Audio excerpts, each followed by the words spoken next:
அவர்களில் சிறியவன் 1000 இளைத்தவன் பலத்த ஜாதியாவான். கர்த்தராகிய நான் ஏற்ற காலத்தில் இதை தீவிரமாய் நடப்பிப்பேன். ஏசாயா 60:22.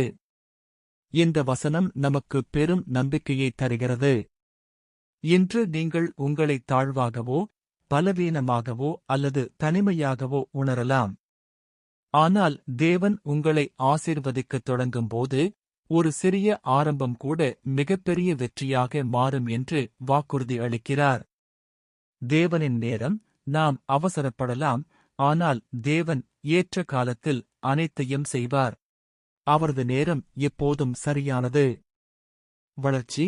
தேவன் சிறிய காரியங்களை பெரிய காரியங்களாக மாற்றும் வல்லமை கொண்டவர். உங்கள் முயற்சிகள் சிறியதாக இருந்தாலும் கர்த்தர் அதில் கரம் வைக்கும்போது அது பல மடங்கு பெருகும். சோர்ந்து போகாதீர்கள். உங்கள் உயர்விற்கான நேரம் வரும்போது கர்த்தர் அதை தடையின்றி மிக தீவிரமாய் நிறைவேற்றுவார். ஜெபம். அன்புள்ள பரலோக பிதாவே, இந்த அற்புதமான வாக்குத்தத்தத்திற்காக உமக்கு நன்றி. சிறியவன் 1000 என்று நீர் கொடுத்த வார்த்தையை நான் பற்றிக் கொள்கிறேன்.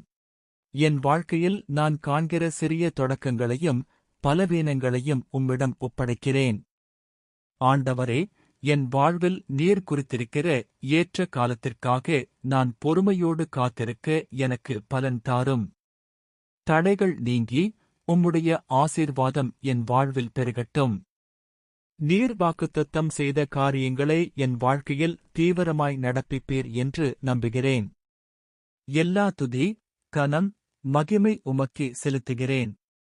இயேசு கிறிஸ்துவின் இனிதான நாமத்தில் வேண்டுகிறேன் பிதாவே. ஆமென்.